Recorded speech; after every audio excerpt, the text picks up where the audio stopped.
Hoje nós vamos falar sobre 3 posturas, 3 atitudes diante de um túmulo vazio, a ressurreição do nosso Senhor Jesus Cristo. Nós vamos ler João capítulo 20, a partir do verso 1. A partir do verso 1, tá, Giovana? Nós vamos ler João capítulo 20. Diz assim: no primeiro dia da semana, Maria Madalena foi ao sepulcro de madrugada, sendo ainda escuro, e viu que a pedra estava revolvida. Então correu e foi ter com Simão Pedro e com outro discípulo, a quem Jesus amava, e disse-lhe: tiraram do sepulcro o Senhor, e não sabemos onde o puseram. Saiu, pois, Pedro e o outro discípulo e foram ao sepulcro. Ambos corriam juntos, mas o outro discípulo correu ainda mais depressa do que Pedro e chegou primeiro ao sepulcro. E abaixando-se viu os lençóis de linho, todavia não entrou.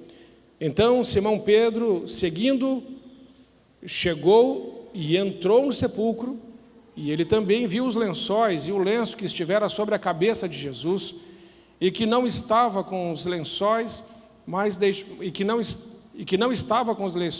deixado num lugar à parte. Então entrou também outro discípulo que chegara primeiro ao sepulcro, e viu e creu. Pois ainda não tinham compreendido a Escritura, que era necessário ressuscitar ele dentre os mortos.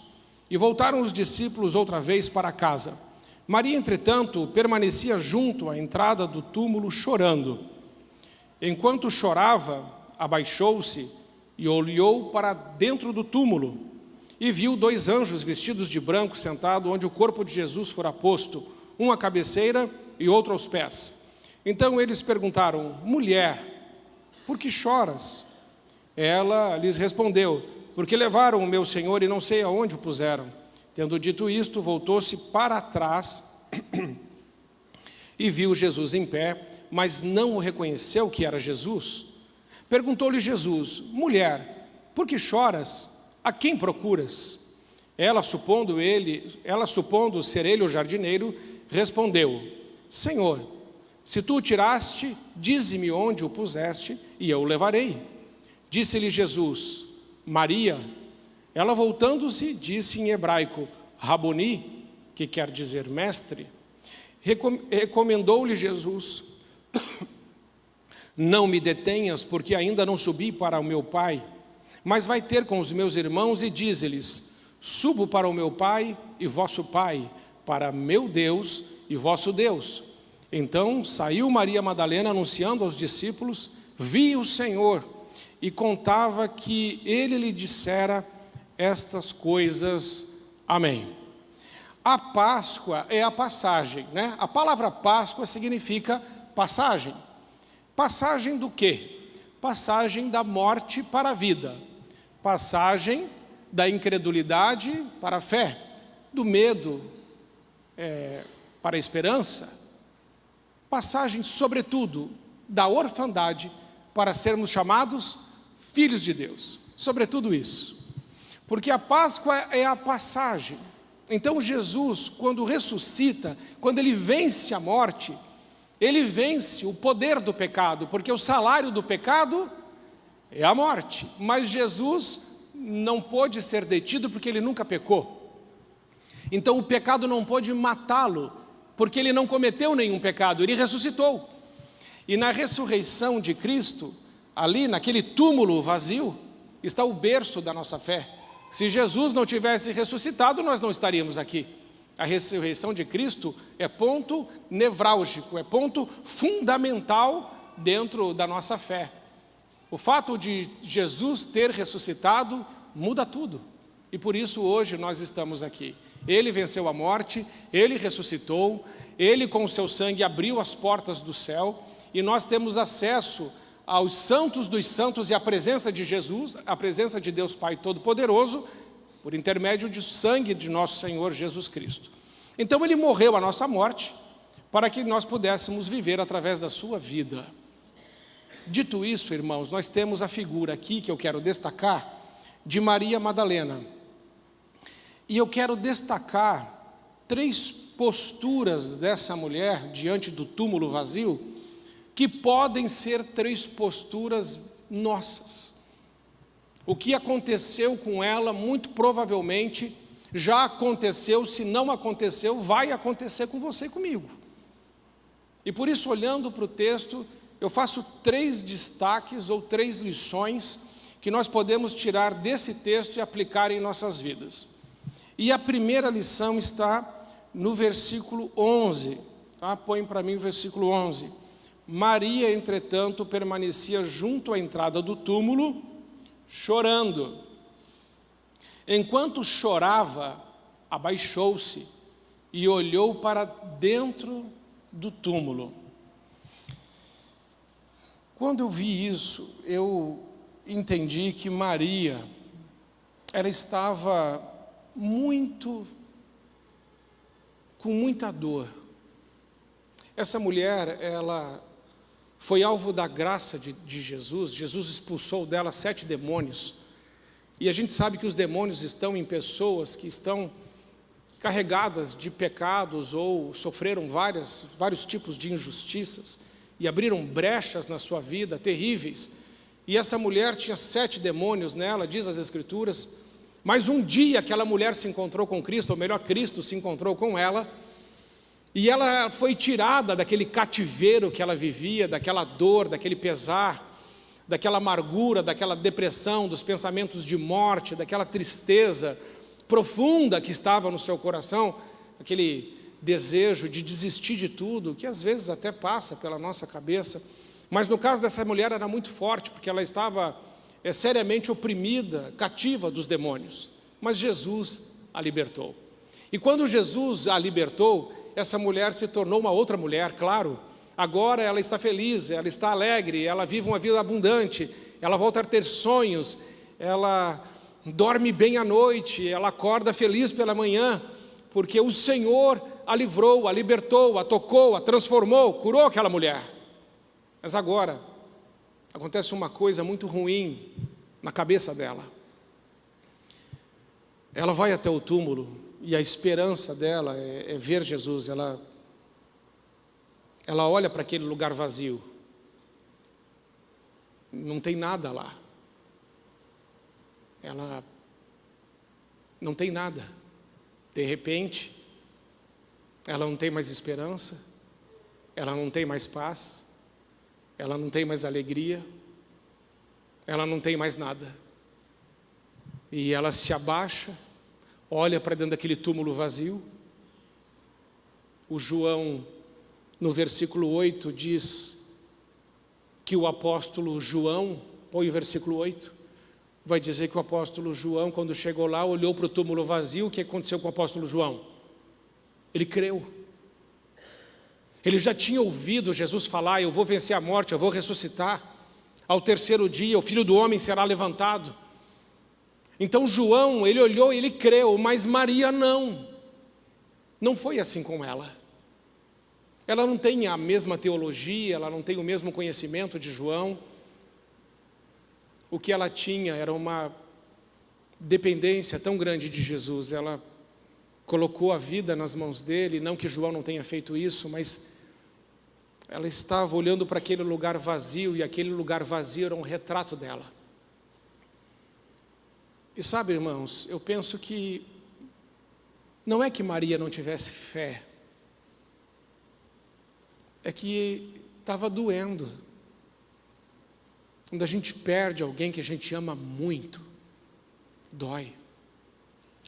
A ausência de Jesus para ela foi o fim.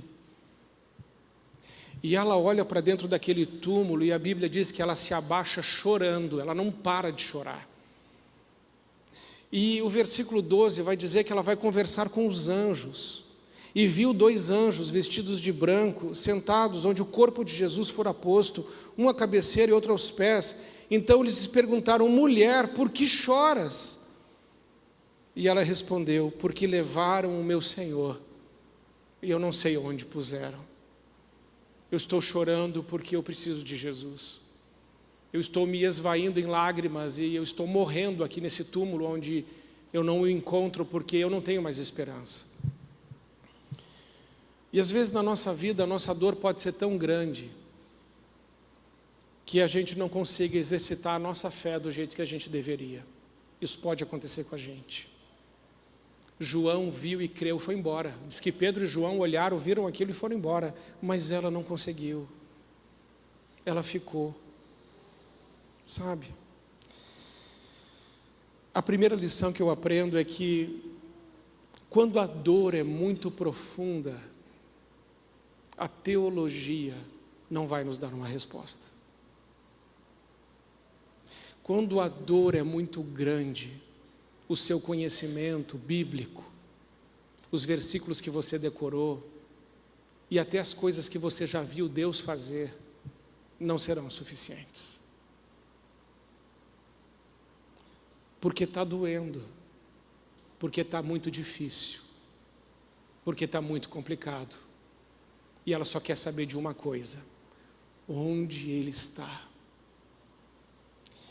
E eu fico pensando, irmãos, que a atitude de João foi linda de ver e crer.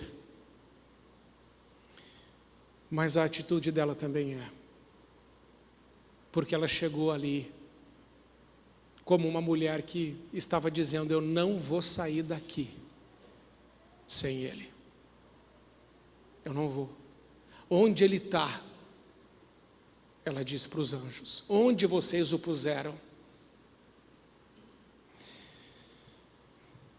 E aí eu olho para outro lugar, eu olho para o coração de Jesus, no versículo seguinte, vai dizer, versículo 13, versículo 14, tendo dito isso, voltou-se para trás, viu Jesus em pé, mas não reconheceu que era Jesus. Perguntou-lhe Jesus: mulher, por que choras? Jesus faz a mesma pergunta dos anjos, mas ele acrescenta mais uma pergunta. Ele pergunta assim: a quem procuras?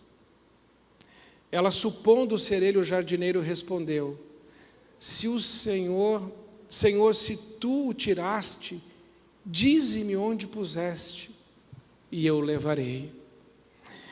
A segunda coisa que eu aprendo nesse texto é que, apesar dessa mulher estar presa pela sua dor e perda, Jesus vem, porque ela está procurando Ele. E isso é lindo, porque ela está procurando Ele, tudo errado. Já era para ela ter crido na promessa, já era para a ficha dela ter caído, já era para ela ter saído dali há muito tempo, mas não. Ela quer se encontrar com Jesus, ela ficou, e Jesus apareceu. Só que Jesus não apareceu na frente dela. Veja que o texto diz que Jesus apareceu atrás. E Ele tirou aquela mulher daquela postura de estar abaixada, olhando para aquele túmulo vazio, e Ele faz ela dar um giro de 180 graus, Ele muda o rumo da vida dela. Diz: mulher, eu estou aqui, ó, é para cá. Por que choras? A quem procuras? E ela achou que estava se tratando do jardineiro. E aí tem algo interessantíssimo nesse texto, que toca profundamente o meu coração, que Jesus não fala mais mulher. Jesus diz assim, disse-lhe Jesus, versículo 16, Maria, e voltando-se, lhe disse em hebraico, Raboni. Sabe, irmãos, enquanto estavam falando com ela assim: mulher, a quem procuras? Mulher, por que choras? Ela não estava entendendo muita coisa. Ela ainda estava perdida no vazio da sua alma, nas suas dores, na perda de Jesus, a sua esperança se foi. Mas de repente Jesus falou assim: Maria. Sabe, eu acho que Jesus falou de um jeito que Ele já falava antes com ela. E Ele chamou ela de um jeito que ela identificou imediatamente que era Ele. Porque a palavra de Deus diz assim: voltando-se para Ele, disse, Raboni, mestre. Ela entendeu naquela hora que era Jesus que estava ali, os olhos dela foram abertos quando Jesus a chamou pelo seu nome. Coloca Isaías 43, de 1 a 3. Irmãos, esse texto veio ao meu coração quando eu li a palavra, que diz assim: mas agora assim diz o Senhor que te criou, ó Jacó, e que te formou, ó Israel, não temas, porque eu te remi, chamei-te pelo teu nome, tu és meu. Quando passares pelas águas, eu serei contigo. Quando pelos rios, eles não te submergirão. Quando passares pelo fogo, não te queimarás, nem a chama arderá em ti. Porque eu sou o Senhor, o teu Deus, o Santo de Israel, o teu Salvador. Quando Jesus a chamou pelo nome, ela lembrou naquela hora, Ele me chamou assim quando Ele me libertou. Ele me chamou pelo nome, Ele restaurou a minha identidade, Ele me deu vida abundante, Ele ressignificou a minha história, Ele curou os meus traumas, Ele sarou as minhas feridas, Ele mandou embora a minha amargura. Eu não tenho mais depressão, eu não tenho mais dor, eu não sinto mais rejeição, nem repúdio, eu não tenho mais que ficar olhando para o passado, tirando amarguras dele, porque alguém chamado Jesus Cristo entrou na minha vida e me tirou de um charco de lodo e de lama e firmou os meus pés sobre uma rocha. Ela lembrou. A memória de Maria foi incendiada quando Jesus disse Maria, porque imediatamente ela disse: Mestre, é o Senhor está aqui. Maria podia não ser uma teóloga e podia não estar entendendo como os apóstolos o cumprimento das promessas. Mas Maria era uma ovelha, porque está escrito, Jesus disse: as minhas ovelhas ouvem a minha voz. E ainda que eu ande pelo vale da sombra da morte, não temerei, porque tu estás comigo. Jesus não te deixa, Jesus não te abandona, Jesus não vira as costas para você, Jesus te conhece pelo teu nome. Jesus sabe o seu CPF, Jesus conhece o seu CEP, não fique preocupado. Você acha mesmo que o Senhor se esqueceu de você? Ou do seu nome? Não, Jesus ressuscitou. E a terceira lição que eu aprendo nesse texto, ele está ali a partir do versículo 17. Recomendou-lhe Jesus: não me detenhas, porque ainda não subi para o meu Pai, mas vai ter com os meus irmãos e dize-lhes: subo para o meu Pai e vosso Pai, para o meu Deus e vosso Deus. Então saiu Maria Madalena, anunciando aos discípulos: vi o Senhor. Irmãos, Deus tirou os olhos dela de um túmulo vazio. Deus colocou os olhos dela nele, e depois Deus disse para Maria: Maria, agora vai e anuncia para os teus irmãos e diz para eles que eu ressuscitei, que eu estou vivo, que eu venci a morte. Então Jesus pega uma mulher que estava completamente ferida, desiludida, triste, sem norte, desamparada, e transforma ela na primeira missionária da ressurreição. Você está entendendo? Celebrar a Páscoa significa: não existe nada que Ele não possa fazer na minha e na sua vida. Se Ele pôde fazer em Maria Madalena, que tinha 7 demônios, e Ele pôde curá-la, restaurá-la, transformá-la, e tornar aquela mulher uma missionária da ressurreição dele, daquilo que é mais fundamental na nossa fé, no cristianismo, a ressurreição de Cristo. Ele chamou ela, Ele comissionou ela, Ele deu isso para ela, porque ela disse: eu não vou sair daqui.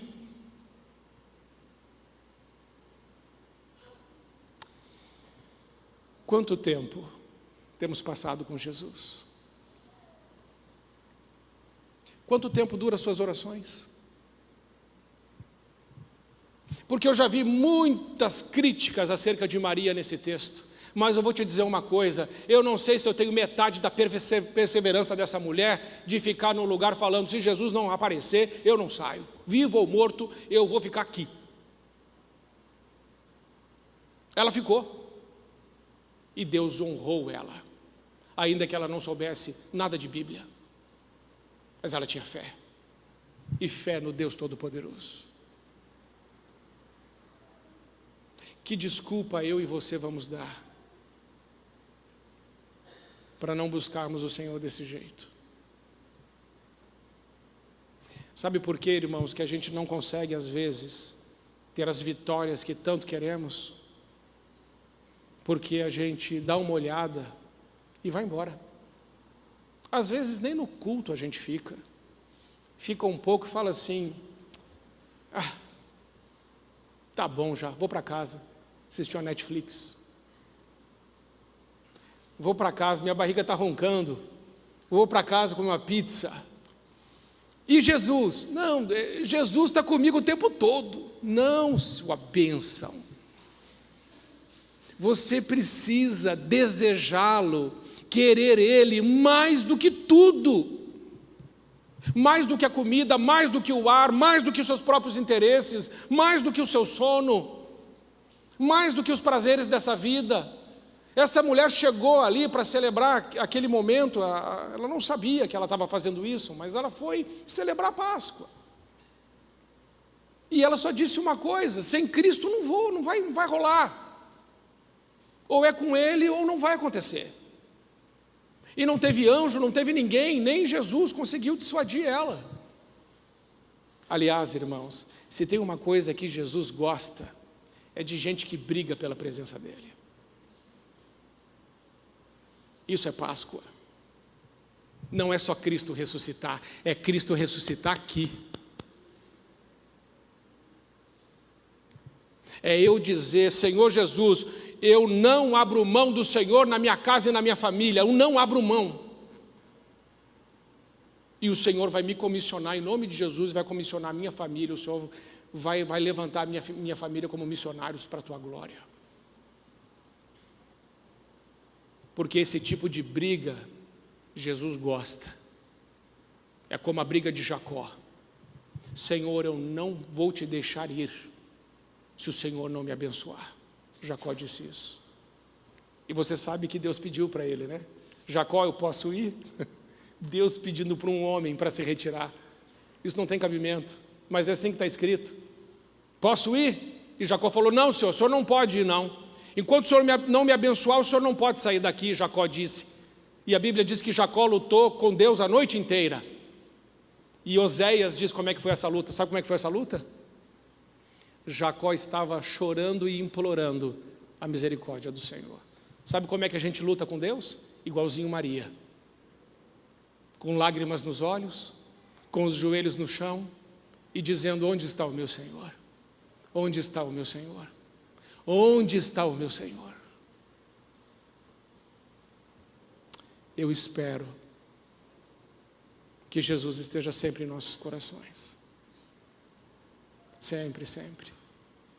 Porque se Ele não estiver, nós seremos como aquele túmulo vazio que não tem nada. E um cristão não pode ser assim. Jesus te deu uma identidade, você viu como é que Ele terminou? Vai Maria dizer para os discípulos lá, eu estou voltando para o meu Pai e vosso Pai, para o meu Deus e vosso Deus. Ele diz assim, Maria, você é filha, porque é meu Pai e vosso Pai, é meu Deus e vosso Deus. Você tem um Pai e você tem um Deus. E Ele está aqui. E Ele está aqui. Ele ressuscitou, Ele está vivo. O quanto você o deseja, o quanto você o quer, o que é que você quer dizer para Ele?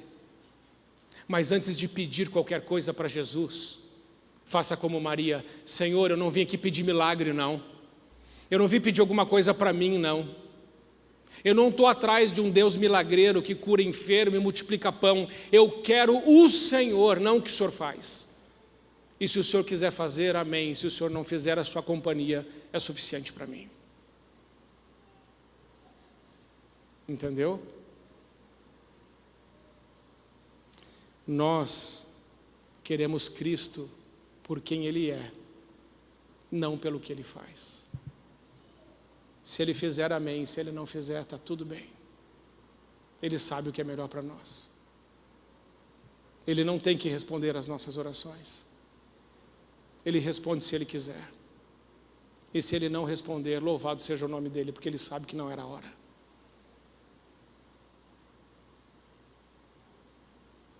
Precisamos voltar a amar a presença mais do que o presente, o abençoador mais do que as bênçãos, porque é isso que Ele deseja, é isso que nós precisamos fazer.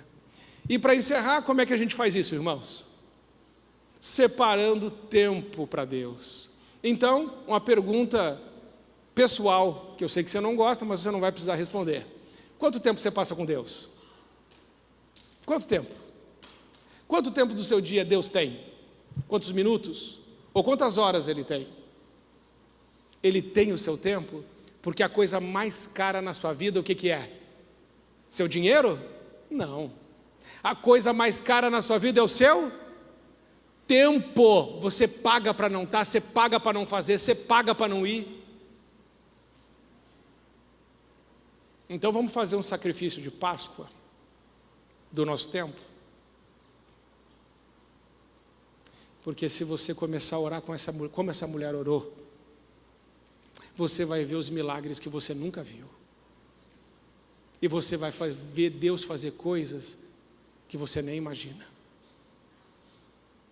Eu conheci uma mulher que foi presa pelo diabo por 1 ano e 8 meses. Todos os cultos ela ficava endemoniada. Todos os cultos. Numa outra igreja, lá em Curitiba. E quando ela veio para Alameda, onde eu estava, o nome dela é Flávia, o nome verdadeiro, ela autorizou esse testemunho. Ela foi liberta, irmãos. Jesus a libertou de todos os demônios que haviam nela. Você pensa na adoração daquela mulher. Sabe por quê que ela adorava diferente? Porque para quem muito foi dado, muito ama. Sabe por que a nossa adoração às vezes é meia boca? Porque o nosso relacionamento é meia boca. Mas quando você recebe o que Maria recebeu, só de você ouvir Jesus falar o seu nome, você já fala assim: Senhor, o Senhor está aqui? Agora estou em paz. Porque enquanto eu não ouvi o Senhor chamar o meu nome, eu não estava em paz. Só descansei quando o Senhor me chamou. Somente a tua presença pode me acalmar e pode colocar a minha vida e as minhas emoções no lugar certo. Vamos ficar em pé, vamos fazer uma oração juntos. Eu quero fazer um desafio para você. E o desafio é que eu e você, nós dois, nós todos,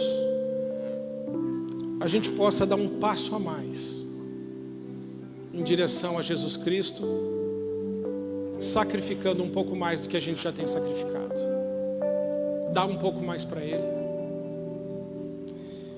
Chorar, sabe, de vergonha pelos nossos pecados. Sabe o que é isso? Chorar de vergonha. Há quanto tempo você não chora de vergonha de ter ferido Ele, que nunca te negou um perdão, que nunca virou as costas para você? Ele nunca virou. Mas quantas vezes eu e você viramos as costas para Ele? Quantas vezes? Quantas vezes eu e você justificamos os nossos pecados? Quantas vezes? Quantas vezes nós mentimos descaradamente? Quantas vezes, irmãos, sites pornográficos, lascívia, cobiça, é casado, fica olhando para outra mulher, a mulher casada fica olhando para outro homem, dando mole. Quantas vezes? E Jesus ali junto. E a gente nem se tocou que Ele estava ali, mas Ele estava ali. Aliás, Ele está com você o tempo todo, é que a gente não percebe, a gente esquece, a gente lembra da presença de Jesus aqui, mas quando você sair dessa porta aqui para fora, Ele está junto com você também, e comigo também. E a gente pensa o que não deve, fala o que não deve, faz o que não deve, e a gente nem chega perto dele e fala assim: ei, Senhor, queria te pedir perdão, eu te ofendi, eu te machuquei, eu cometi adultério, eu fiz isso e fiz aquilo que não deveria. E eu com lágrimas queria pedir que o Senhor me perdoasse essa noite. Você está entendendo? Isso é Páscoa. Páscoa é só ajoelhar diante de Jesus e dizer: Senhor, por favor, me perdoe e me limpe, para que o Senhor possa me usar, como o Senhor usou Maria, como o Senhor usou ela. O Senhor pode me usar também. O Senhor é o mesmo Deus.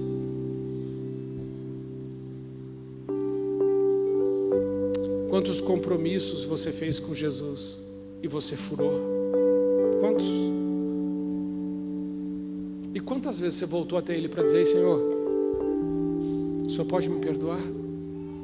Porque mais uma vez eu te feri, mas esqueci que te feri. Aliás, eu tenho esquecido demais disso. Eu não quero esse tipo de relacionamento. Eu quero dizer que eu te amo. O Senhor é importante para mim, mas importante mesmo, de verdade. Eu não aguento mais os rituais e as liturgias. Eles são podres, eles não têm vida. Eu quero a pessoa de Jesus Cristo, como Maria quis. Você acha que aquela mulher seria liberta por um ritual ou por uma liturgia? Não, ela estaria oprimida até hoje. Quem libertou ela tem nome, é Jesus Cristo, Ele está aqui. Que oração você deseja fazer hoje para Ele? Ele abriu as portas do céu para nós. Você tem ideia do que é isso? Deixa eu te falar o que é isso. Escute.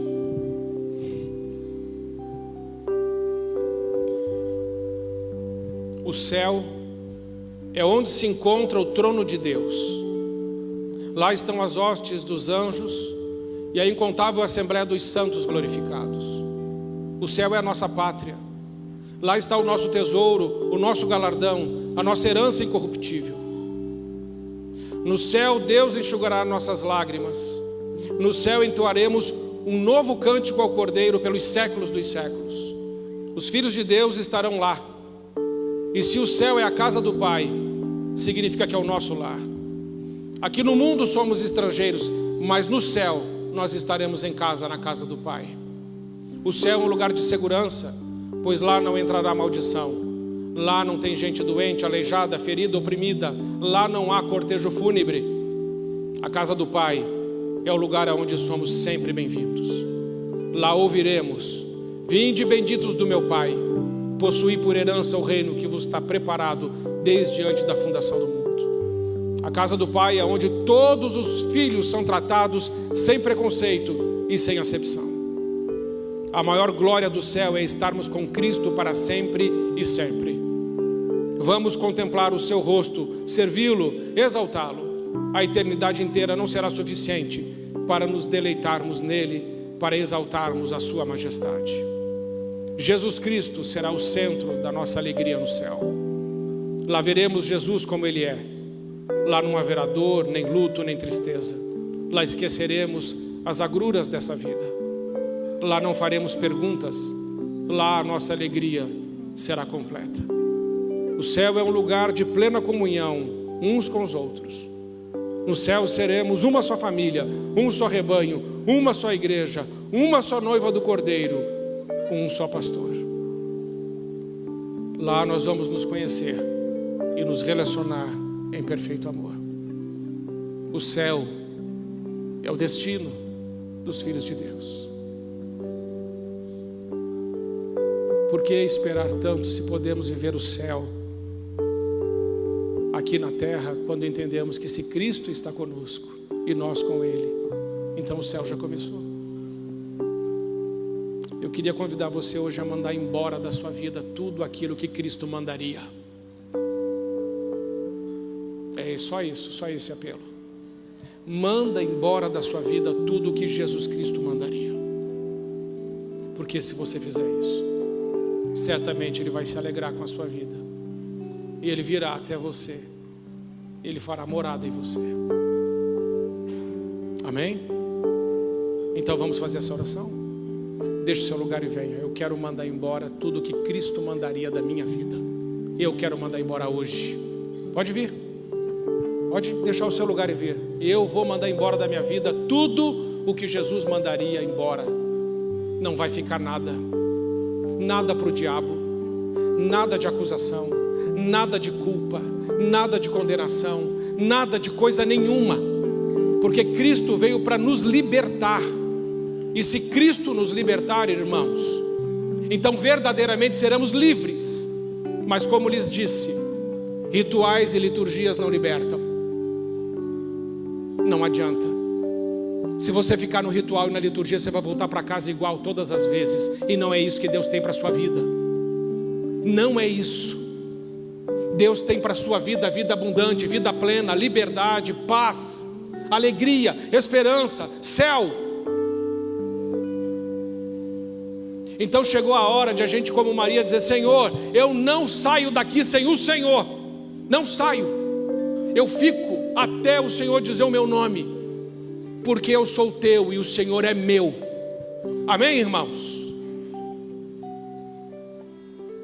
Ao mesmo tempo, como é difícil, irmãos. Como é difícil, eu reconheço. Eu admiro os irmãos, porque não é fácil. É reconhecer que precisa mandar coisas embora. Mas é preciso. Senhor Jesus, hoje nós viemos aqui na Tua presença, Senhor, e nós estamos colocando na cruz tudo aquilo que o Senhor tiraria da nossa vida. Nós agora estamos tirando. Nós estamos tomando uma atitude, Senhor, em nome de Jesus, de tirar da nossa vida, da nossa mente, do nosso coração, tudo aquilo, Senhor, que impede uma comunhão plena contigo. Nós nos cansamos dos rituais, nos cansamos das liturgias, nos cansamos de orações vazias. Nós queremos a Tua presença, Senhor, e queremos ouvir o Senhor chamar o nosso nome e dizer: eu te chamei pelo nome, Tu és meu. Quando passares pelo fogo, você não vai se queimar, as águas não te submergirão, porque eu sou o Senhor, o Santo de Israel, o teu Salvador. Eu te resgatei, eu morri por você naquela cruz, você é meu, Senhor. Sim, Senhor, nós somos teus e não conhecemos o dia da nossa partida, mas hoje, como Maria, nós queremos dizer que nós não conseguimos ir embora se o Senhor não estiver conosco, se o Senhor mesmo não nos enviar, porque não podemos mais andar sem a Tua paz. Fica conosco e nos abençoa, Senhor, em nome de Jesus. Amados irmãos, olha só, esse é um passo importante para a gente sair da religiosidade, da superficialidade, para entrar e mergulhar numa vida com o Deus Todo-Poderoso. Esses são passos que fazem a diferença. Jesus não te engana, Jesus não mente. Ele disse que estaria conosco e Ele não mente. O problema não é Ele estar conosco, muitas vezes o problema é que nós não estamos com Ele. Esse é o problema. Mas se você está tomando uma atitude, pode ter certeza que do outro lado Deus já deu os passos. Você pode ter certeza disso. Você não pode vê-lo, mas Ele está aqui. E quando você sair daqui nessa noite, você sabe que você não sai sozinho. O Senhor está contigo. Mas se tem uma coisa que alegra o coração de Deus, é ver os seus filhos dizendo: Pai, me perdoa, porque eu quero ter comunhão contigo plena e total. Eu não quero nada entre nós dois que atrapalhe, que cause ruído, que te entristeça, que te magoe, que te machuque. Eu não quero, Senhor, porque eu me importo com o que o Senhor pensa, eu me importo com os seus sentimentos, eu me importo com a cruz, eu me importo pelo fato do Senhor ter morrido por mim lá. Eu me importo, porque eu te amo, por isso que eu me importo. Mas eu sei que o Senhor me ama muito mais, e o Senhor se importa muito mais, e por isso eu fico envergonhado de ter feito isso com o Senhor. E isso é bom, e isso é muito bom. Irmãos, a gente tem que entender que essa tristeza gera uma alegria de vida, porque isso chama o Senhor. Amém? Coloque a mão no seu coração. Diga: Senhor Jesus, eu sei que o Senhor está vivo, e o Senhor vive dentro de mim. Eu sou o teu templo, a tua casa, a tua morada. Fica comigo, Senhor. Eu peço perdão nessa noite por todos os meus pecados. Eu retiro da minha vida tudo que o Senhor não quer. Eu me posiciono nessa noite, e tudo aquilo que te ofende, que te machuca, que te magoa, eu retiro da minha vida, em nome de Jesus. Porque eu celebro a Páscoa, e a Páscoa é comunhão contigo, é céu, é vida eterna, é para sempre contigo. O Senhor vai enxugar dos meus olhos todas as minhas lágrimas. Não haverá choro, nem luto, nem tristeza, nem dor. Essas coisas passarão, e eu vou te conhecer durante toda a eternidade. Mas eu começo agora. Eu dou esse passo. Fala meu nome, Senhor. Eu te amo, em nome de Jesus. Amém. Amém. Jesus ouviu. Ele ouviu, e eu tenho certeza que Ele gostou. A gente precisa começar, irmãos, a tratar Jesus assim de pertinho. Não trate Ele tão formal. Trate Ele como seu pai, seu amigo. Porque não foi o que Ele disse para Maria? Estou voltando para a casa do meu pai e vosso pai, do meu Deus e vosso Deus. Vai e diga para os meus irmãos que eu estou vivo, que você me viu. Dê essa boa notícia. E eu digo isso a vocês. Vão e digam aos seus irmãos: Jesus vive, Ele é poderoso, Ele pode transformar, Ele pode libertar, Ele pode curar, mas sobretudo Ele pode salvar. Sejam também vocês missionários da ressurreição. Que Jesus os comissione e os leve muito mais além. Em nome de Jesus. Amém.